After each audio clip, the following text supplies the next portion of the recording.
रामचंद्राय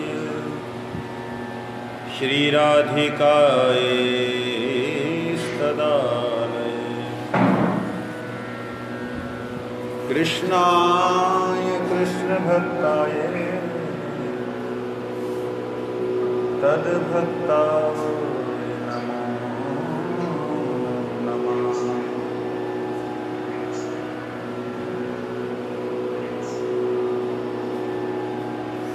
तद्भक्ताय नमो नमः। अज्ञानतिमिरन्धस्य ज्ञानाञ्जनशलाकया चक्षुरुन्मीलितं येन तस्मै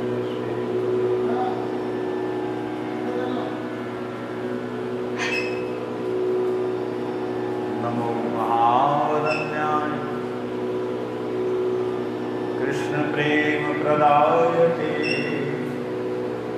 कृष्णाय कृष्णचैतन्यनामिने गौरकृष्णे नमः। राधा राशेश्वरी रम्या रमा च परमात्मना रासोद्भव कृष्णकान्ता कृष्णा वक्षस्थलस्थिता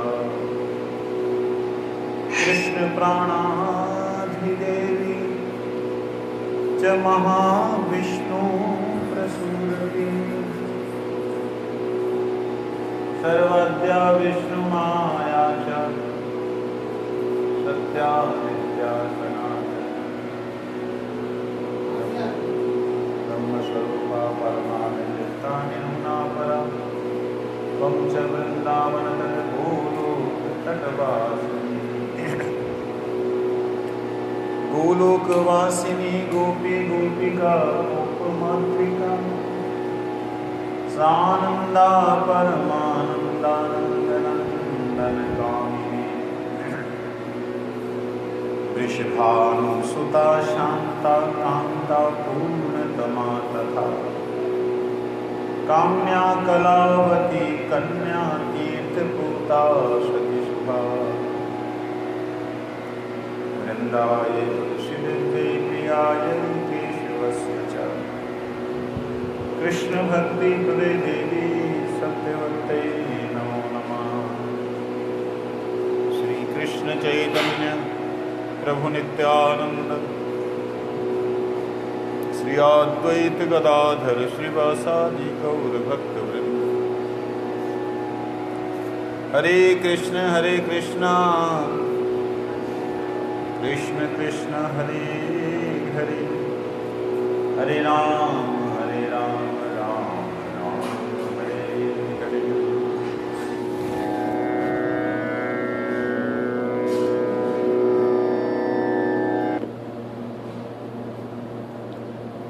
हम लोग क्या श्रवण कर रहे हैं, क्या सुन रहे हैं?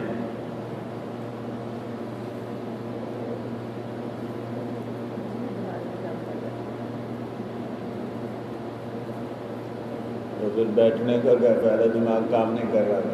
मेरे दिमाग में कैसे पता मुझे क्या होता है, इसको तो बताने में इसको तो बता नहीं सकती। आप सुनाइए क्या चल रहा है प्रसंग? अपनी में यहाँ के प्रसंग की बात कर रहा हूँ। आप मुझे इसी प्रसंग की बता रहे हैं। कल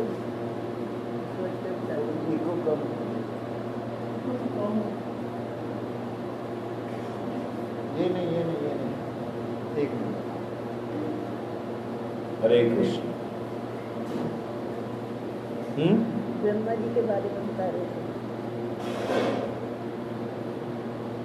ये टाइम जो है शाम के समय हम क्या चिंता करते? ब्रह्मस्तव, प्रणाम मंत्र, शाम को प्रणाम मंत्र। कल प्रणाम मंत्र हो रहे थे या कुछ और कर रहे थे? चैतन्य शिक्षा अष्टक कल चैतन्य शिक्षाष्टक चित्त रूपी दर्पण मार्जन की बात चल रही थी। सुनाई दे रहा है तो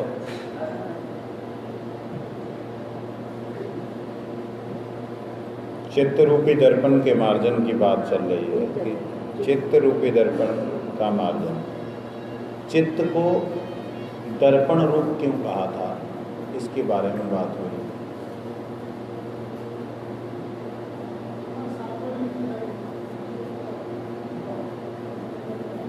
पंखा जलने की बदबू फिर आने लगी।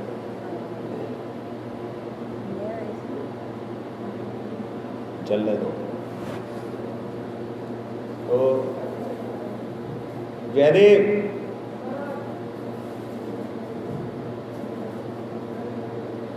अवधपुर से दे, अवधपुर से भीतरे आग लग से बंद कर दो।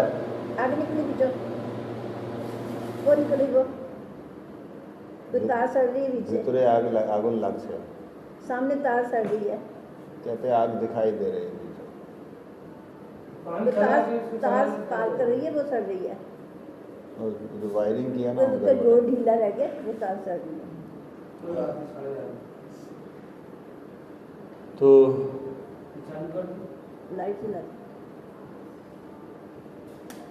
चेतो दर्पण मार्जनम, चित्त रूपी दर्पण के मार्जन की बात है। यही चल रही थी बात।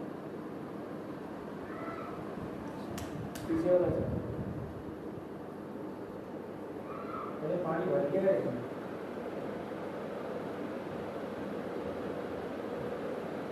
चित्त रूपी दर्पण जो है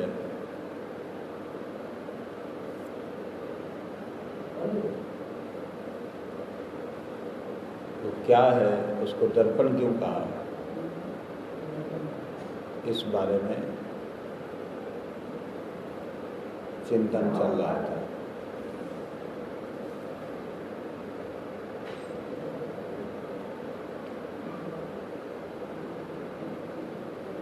चित्त संस्कारों का घर है, स्टोर, जहाँ संस्कार इकट्ठे होकर रहते हैं। संस्कार जो हमारे जन्म जन्मांतरों के हैं, संस्कार जो आत्मा के हैं, वो संस्कार। आत्मा का तो संस्कार कोई होता नहीं अगर उसका जन्म ना ले। आत्मा जब जन्म ग्रहण करती है, शरीर ग्रहण करती है, तब उसके संस्कार बनते हैं। उससे पहले चित्त केवल एक परिष्कार, परिमार्जित, साफ, स्वच्छ, निर्मल होता है और उस निर्मल चित्त में जीव अपने आप को देख पाता है, अपने को देख पाता है और यहाँ तक कि प्रभु की महिमा को, प्रभु की शक्ति को समझ पाता है।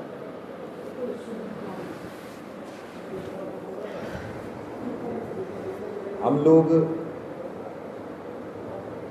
जो भी कथा सुनते हैं, उस कथा को जब मनन ना करें, चिंतन ना करें, तो वो कथा चित्त में नहीं उतरती, वो मन बुद्धि तक रह जाती है। और मन बुद्धि तक रही हुई बातें चित्त में उतरने के लिए, उतारने के लिए हमें उसको स्मरण करना चाहिए।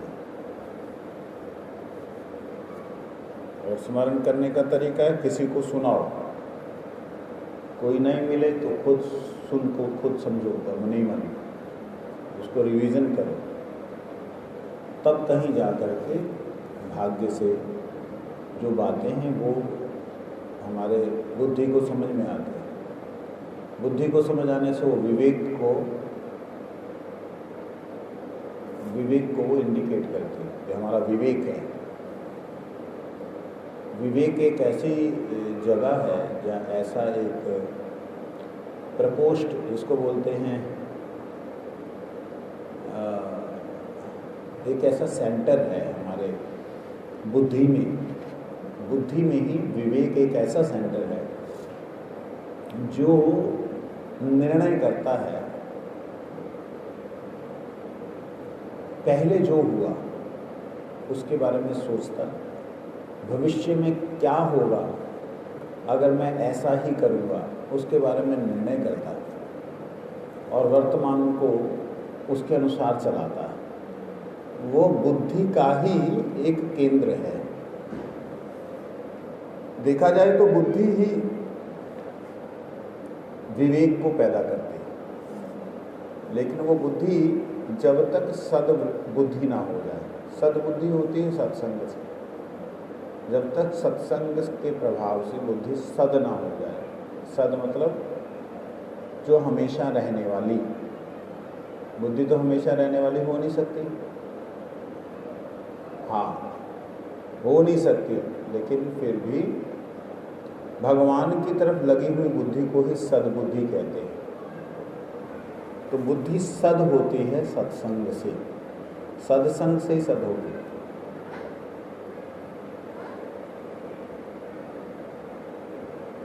तो बुद्धि का प्रकोष्ठ विवेक जब वो एकदम जागृत हो जाता है, तब चित्त के ऊपर हमारा जो कबर है, चित्त के ऊपर जो गंदगी है वो साफ होनी शुरू होती है। विवेक से व्यक्ति हरिनाम कर सकता है। ये एक बहुत ही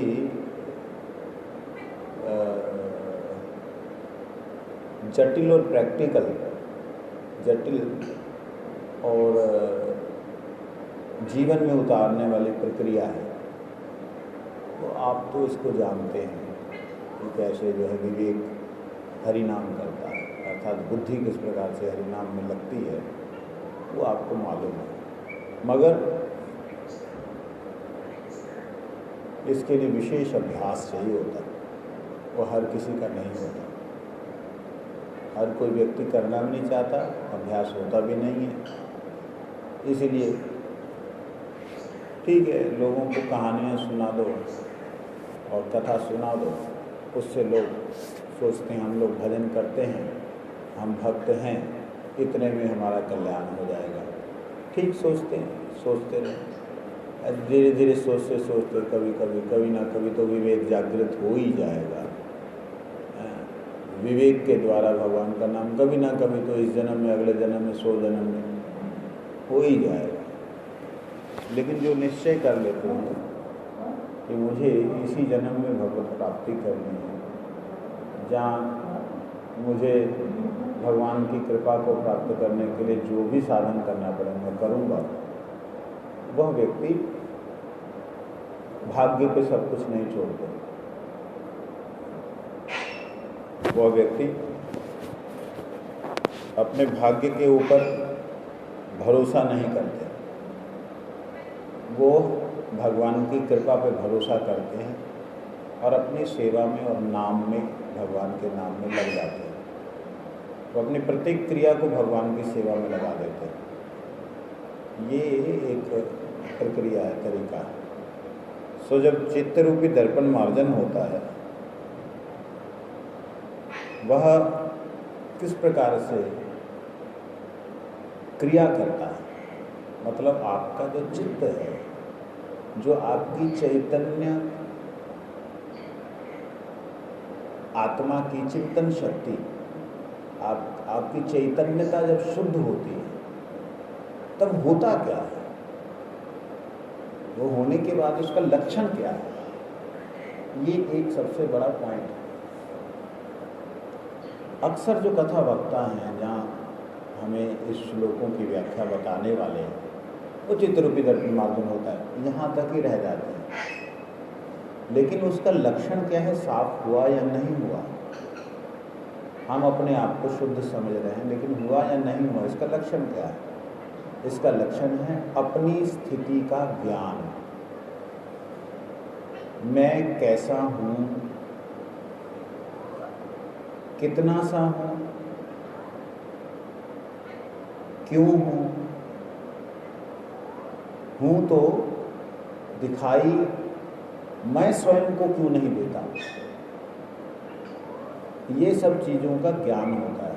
और जब ज्ञान होता है तो उसे चित्त रूपी दर्पण साफ हुआ ना, तो अपना उसको प्रतिछाया दिखलाई देती है, उसको प्रतिबिंब दिखलाई देता है कि मैं प्रकाशमान हूँ, या मैं ऐसा हूँ, या मैं वैसा हूँ, दिखलाई देता है।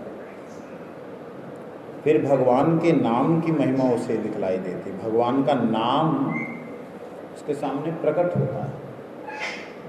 सबसे महत्व वाली बात है, सबसे विशेष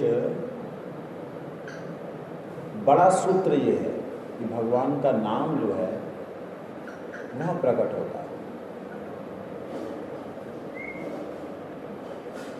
प्रभु हरि बोल, थोड़ा ज़्यादा पानी दीजिए, गर्मी ज़्यादा है।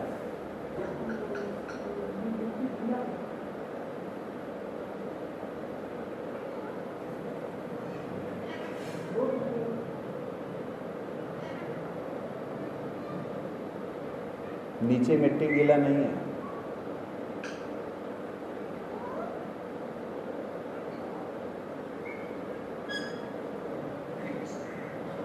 तो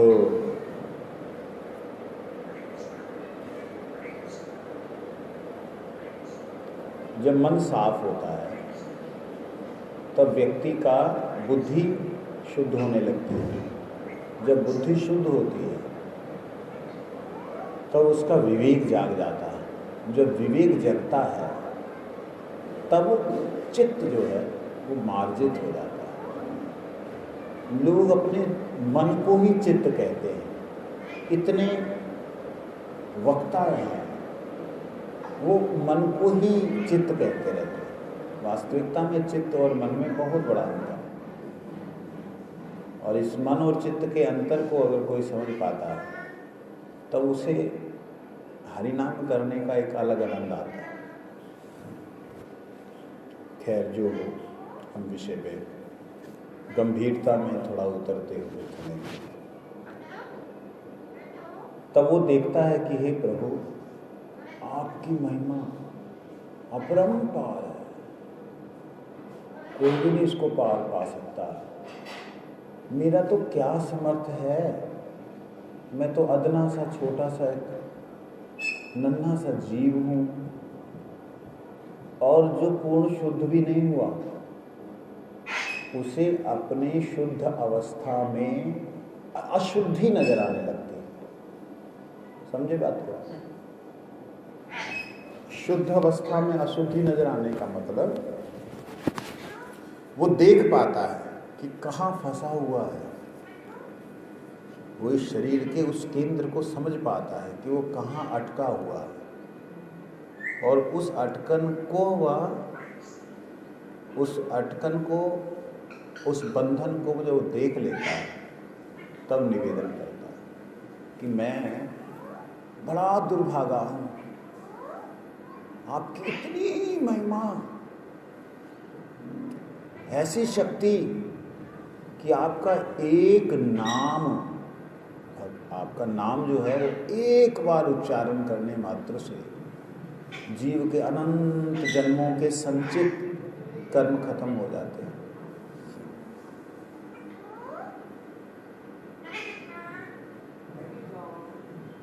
जयदेव, इसको थोड़ी कृपा करके इधर उधर ले जाओ, बैठा दो। कथा सुनना नहीं चाहता है, इसको बीमारी है, इसको बाहर ले जाने से थोड़ा सा शांत रहेगा। बाहर कोई बैठा नहीं है इसलिए डर लगता है।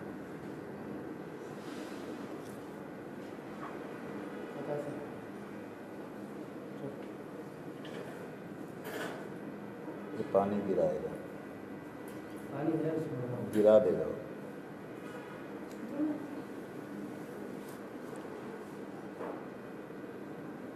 तो कथा को जरा हम लोग गंभीरता से सुनेंगे।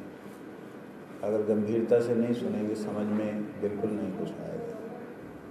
ये इतना गंभीर विषय है, इतना गहरा विषय है, इसको केवल मात्र जैसे आजकल हम लोग जैसे फेसबुक पे लाइव जाते हैं, व्हाट्सएप पे लाइव जाते हैं, तो एक ट्रेंड सा बन गया कि लोगों का आकर के फिर अगली तरफ चले जाना, क्योंकि उनके पास समय नहीं होता है सुनने का, देखने का होता है कि कुछ दिखने को मिल जाए, कुछ वीडियो। उस चक्कर में जो है वो बड़े अच्छे विषय, बड़े अच्छे तत्व, बड़ी ही अच्छी बातें जो जीवन को संवार दे वो भूल जाते हैं, समझ नहीं पाते। हमें इस चीज़ को थोड़ा सा जानना पड़ेगा। भगवान के नाम की महिमा को देख पाता है। क्या कर पाता है? देख शब्द मैं प्रयोग कर रहा हूं, इन आंखों से नहीं, मन की आंखों से भी नहीं। मन तो बेईमान है, उल्टे दिखाएगा। स्वयं से देख पाता है। स्वयं से देख पाना, ये करोड़ों जन्मों के संस्कार से भी नहीं देख पाता। करोड़ों जन्मों के संस्कार से भी व्यक्ति स्वयं से नाम की महिमा को नहीं देख पाता। यहाँ तक लिख दिया है, कोटि जन्म यदि करे श्रवण कीर्तन, तबु न पाए कृष्ण पदे प्रेम धन। करोड़ों जन्म यदि श्रवण कीर्तन करते रहें, तब भी उसको प्रेम धन की प्राप्ति नहीं होती।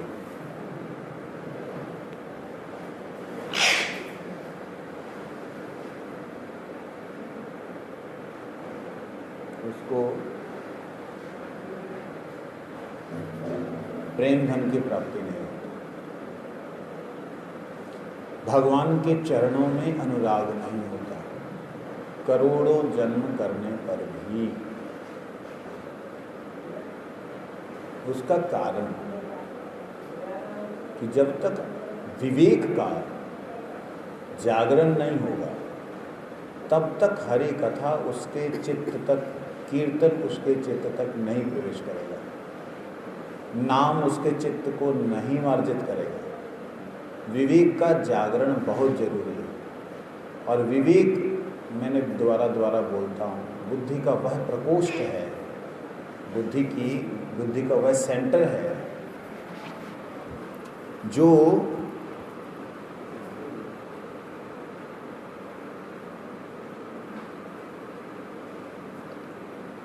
भूत और भविष्य, पहला और भविष्य, इन दोनों को सामने रखते, नहीं समझे? इन दोनों को सामने रख दे और सामने रख के वर्तमान को सेट कर दे, वर्तमान को ठीक कर दे, वो है विवेक। वो जगना बहुत जरूरी है। और कहते बिनु सत्संग विवेक ना होए, बिना सत्संग के विवेक नहीं होता। सत्संग भी होने पर भी, सत्संग होने पर भी अगर मन के द्वारा मनन नहीं करते, बुद्धि के द्वारा चिंतन नहीं करते, तो विवेक कभी नहीं जगता। मन के द्वारा मनन करने का मतलब जो बोला उसको रिवीजन करना, बुद्धि के द्वारा चिंतन करने का मतलब जो बोल रहे हैं उसे समझना। जब व्यक्ति समझता है तब विवेक जगता है, और जब विवेक जगता है, विवेक हरिनाम करने लगता है। अर्थात आत्मा के बहुत नज़दीक मन जब पहुंच जाता है, वो एक विवेक का रूप होता है। वो जब हरिनाम करता है तब उसका चित्त, अर्थात संस्कारों का घर, चित्त संस्कारों का स्टोर घर, वह साफ होना शुरू होता है। संस्कार उसके खत्म होने शुरू होते हैं। कहते ना, किसी का स्वभाव बदलता नहीं, बोलते हैं स्वभाव बदलना शुरू होता है। स्वभाव बदलना शुरू होता है विवेक के जगने के बाद, विवेक द्वारा हरिनाम करने से। ये एक बहुत बड़ी प्रक्रिया है। मेरा अपना अनुभव है कि अगर मैं इस प्रक्रिया में कुछ प्रैक्टिकल कर रहा हूँ या करूँ या करवाऊँ तो बहुत बड़ा नुकसान भी हो सकता है। कुछ लोग पागल भी हो सकते हैं करने वाले। बतला रहा हूँ, तुम बोलने दो। कुछ लोग पागल भी हो सकते हैं क्योंकि उनको शरीर से आगे का पता ही नहीं है कुछ। उनको शरीर से ऊपर का कुछ मालूम नहीं। उन्होंने मन को कभी साक्षात रूप से देखा ही नहीं।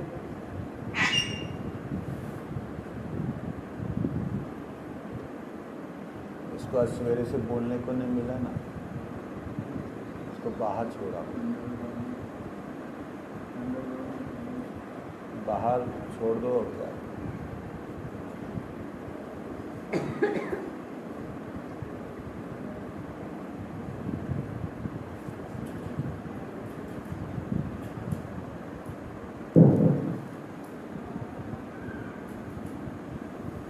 उन्होंने कभी मन को समझा ही नहीं कि मन उनसे अलग है। जब वह उस चीज़ को स्वयं अनुभव कर पाते हैं प्रैक्टिकल एक प्रक्रिया के द्वारा, तो वो पागल भी हो सकते हैं कि उनको दूसरा आदमी नजर आने लगे। समझ रहे मेरे बात को? आपको अपने भीतर एक दूसरा आदमी नजर आने लगे, एक दूसरा तत्व नजर आने लगे, एक दूसरा व्यक्ति सोचने वाला नजर आने लगे और आप उसे देख रहे हो, तो क्या होगा? पागल होने के चांस हैं ना। ये उस व्यक्ति के लिए है जो व्यक्ति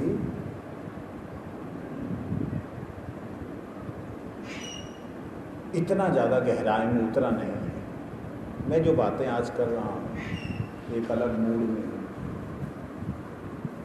समझना उसको।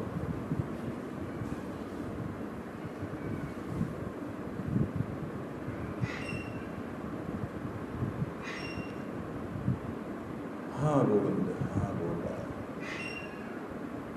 तो मन को वो देख नहीं पाते। ऐसी प्रक्रिया के द्वारा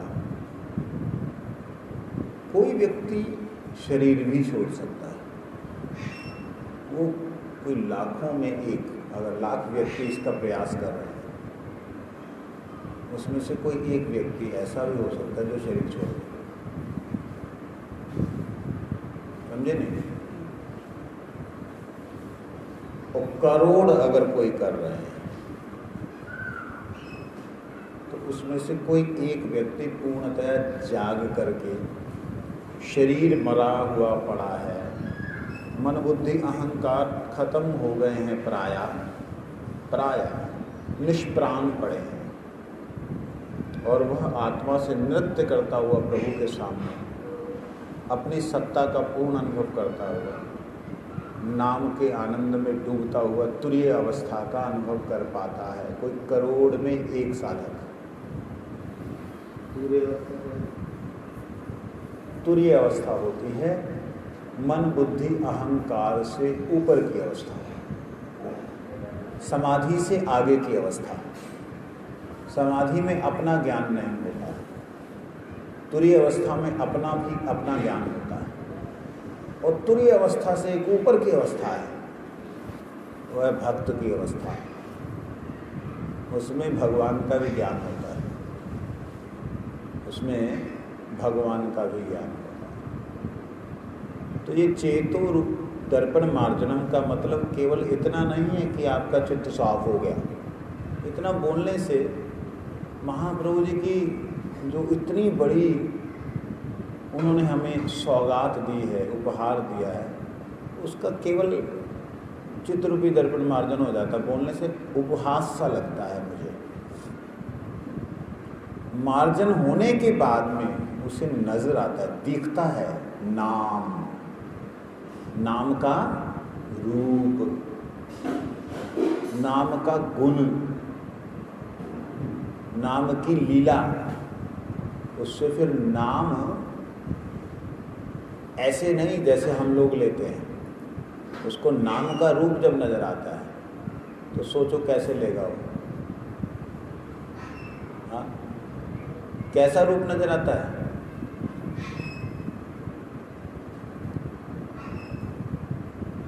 नाम नामकारी बहुधा, हे प्रभु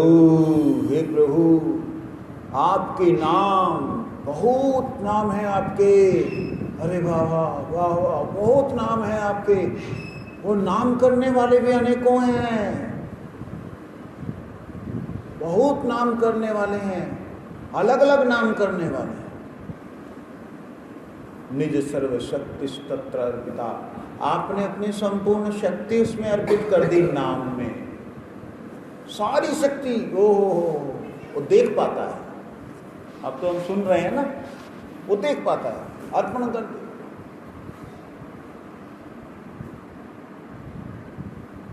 नियमितः स्मरणेन काल, और ऐसी आपकी अद्भुत कृपा है कि उसका कोई नियम ही नहीं है। क्यों नियम नहीं है? अब वह कहां से बोल रहा है? जब वो बोल रहा है तो कहां से बोल रहा है? मन से, बुद्धि से? वो स्वयं जागृत होकर के बोल रहा है, स्वयं बोल रहा है, चित्त से, चित्त से समझ रहा है, वो स्वयं बोल रहा है, स्वयं बोल, आत्मा स्वयं बोल रहा है, जग गया है आपकी शक्ति। मतलब वो कृष्ण नाम को देख पाने के कारण, देखिए ये 3 तरह की अवस्था होती है नाम को करने की। प्रथम बार आप सुन रहे हैं जो अभी मैं बोलने लगा, 3 तरह की अवस्था होती नाम की। एक है बद्ध अवस्था में किया गया हरिनाम, जो हम कर रहे हैं। एक है मुक्त अवस्था में किया गया हरिनाम, जिसका चित्त रूपी दर्पण मार्जन हो गया, वो कर रहा है। और एक है भक्त अवस्था में किया गया हरिनाम, उसमें एक दिव्य स्वरूप का प्राकट्य होता है। बात समझो? सुन तो लिया, जब जब जब जब जैसे जैसे भक्त अवस्था, भक्त अवस्था में नाम करते उसको सेवा का अनुभव होता है, ये सेवा हो रही है। मुक्त अवस्था में किया गया हरिनाम इस प्रकार से होता है, वो देख पाता है।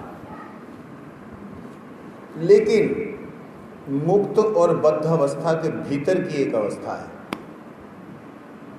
वो कुछ भक्त जो साधक हैं उनके जीवन में कभी 1-2 बार घट जाती है। वो हमेशा रहती नहीं है अवस्था, वो स्थिर अवस्था नहीं है, कभी घट जाती गुरु कृपा से, कि वह देख पाया लेकिन फिर दोबारा से माया आबद्ध हो गया, माया में फंस गया। जैसे कई बार गुरुदेव की कृपा से, गुरुदेव के संग में हम लोगों ने जब जाते थे, जब कीर्तन गुरुदेव करते थे, कहा नित्यानंद, कहा गौर हरि, नित्यानंद कहाँ, गौर हरि कहाँ, पता ही नहीं होता था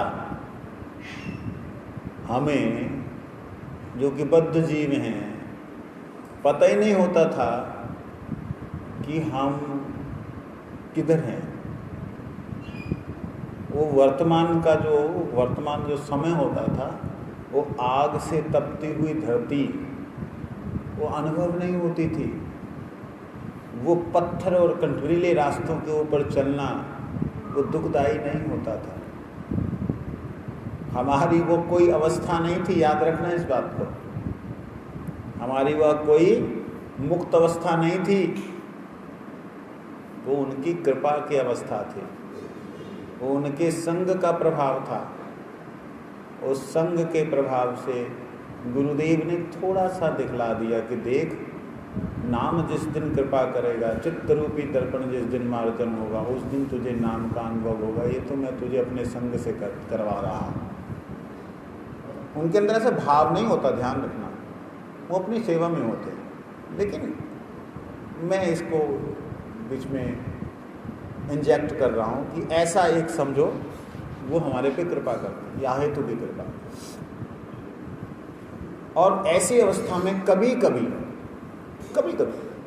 ऐसा भाव आ जाता, हाय हाय हमारा तो कोई रुचि नहीं है भगवान के नाम में, कोई रुचि नहीं, कभी कभी आ जाता है, हमेशा भी नहीं रहता ये भाव। तो आप सोच लीजिए कहाँ खड़े हैं हम लोग कि जहाँ पर हमें अपना ज्ञान नहीं, हमको अपने दुर्भाग्य का नहीं पता कि कितना बड़ा दुर्दैव है, दुर्भाग्य है कि हमको नाम में रुचि नहीं हो रही है। ये जब तक चित्त परिष्कार नहीं होगा, चित्त रूपी दर्पण जब तक मार्जित नहीं होगा, तो हमें अपनी स्थिति नजर नहीं आएगी। एक, हमें भगवान के नाम की महिमा नजर नहीं आएगी। दो, जैसे वो साफ होगा अपनी स्थिति नजर आएगी, नाम की महिमा नजर आएगी, बीच में अपना दुर्भाग्य नजर आएगा, क्लियर हो जाएगा कॉन्सेप्ट बिल्कुल। समझाइए?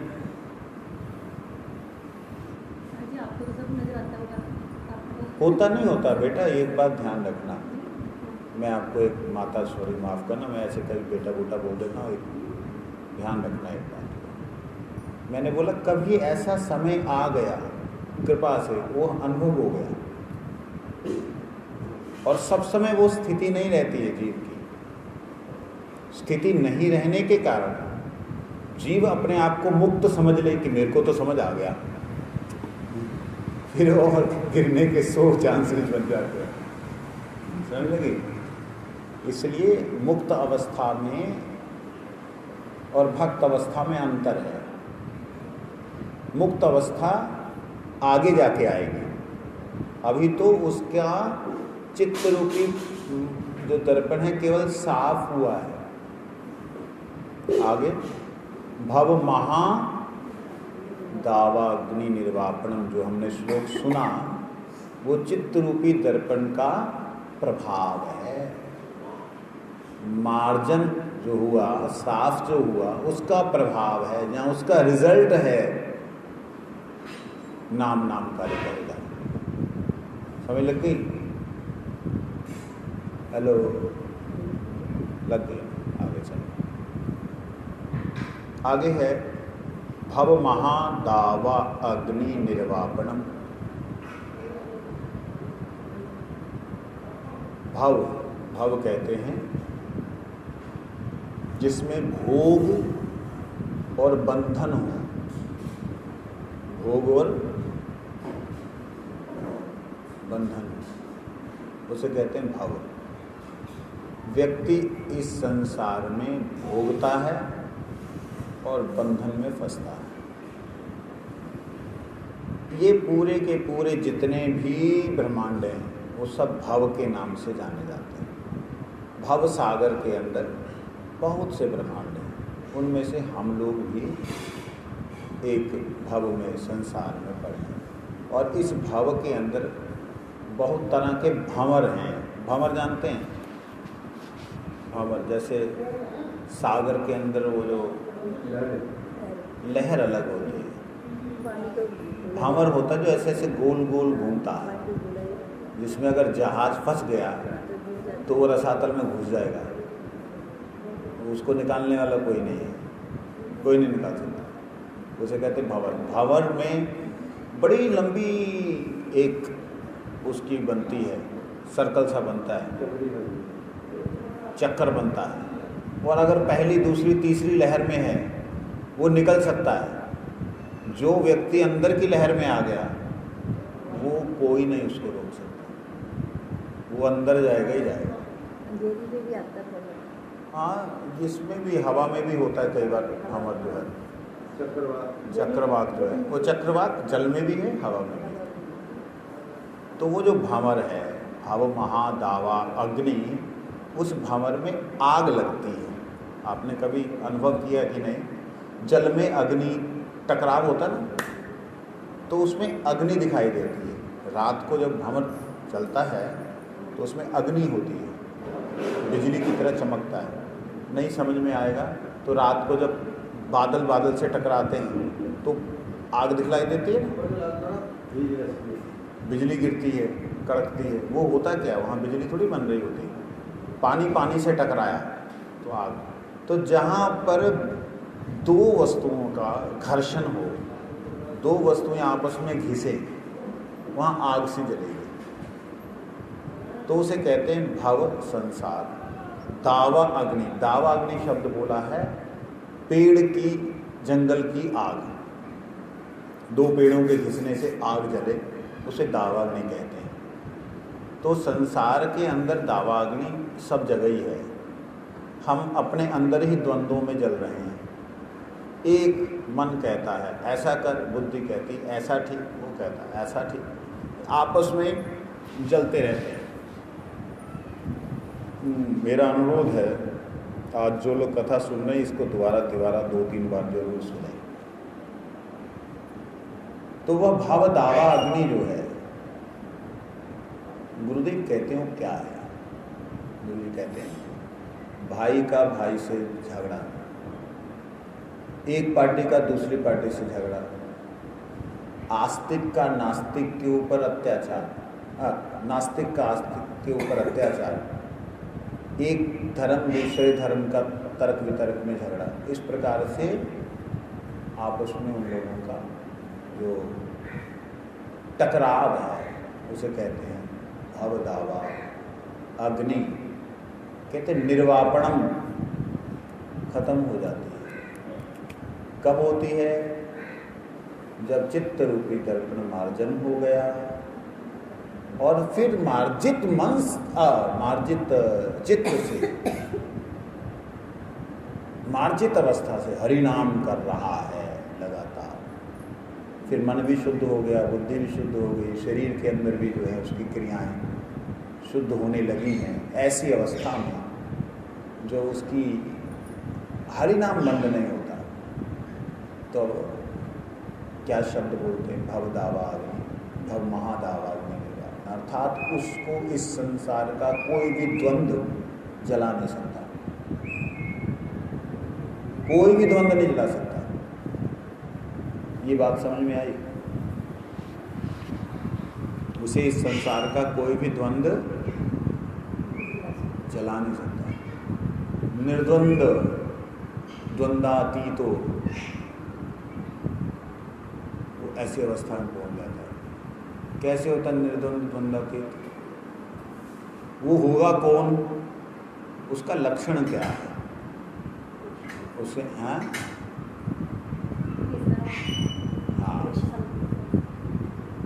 उसको, उसका क्या लक्षण क्या है? अग्नि शांत हो गई, अग्नि शांत हो जाती है। होने पर होता क्या है? पहली बात, अंतर्द्वंद कैसे खत्म होते हैं? अंतर्द्वंदों के खत्म होने का तरीका क्या है? हमारे अंदर द्वंद पैदा क्यों होते हैं? प्रश्न तो ये भी आता है, आखिर ये द्वंद पैदा क्यों होते हैं? बनते कैसे हैं? विचार ही तो हैं।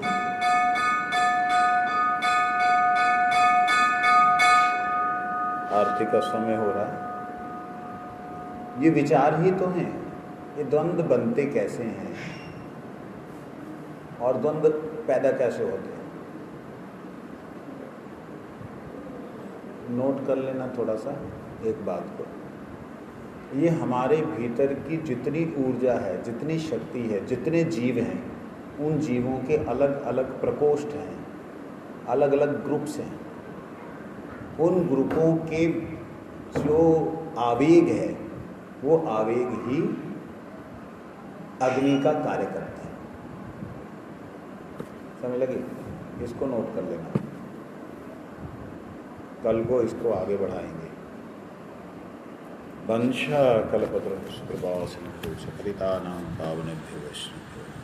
आरती का समय हुआ। जय राधेश्याम।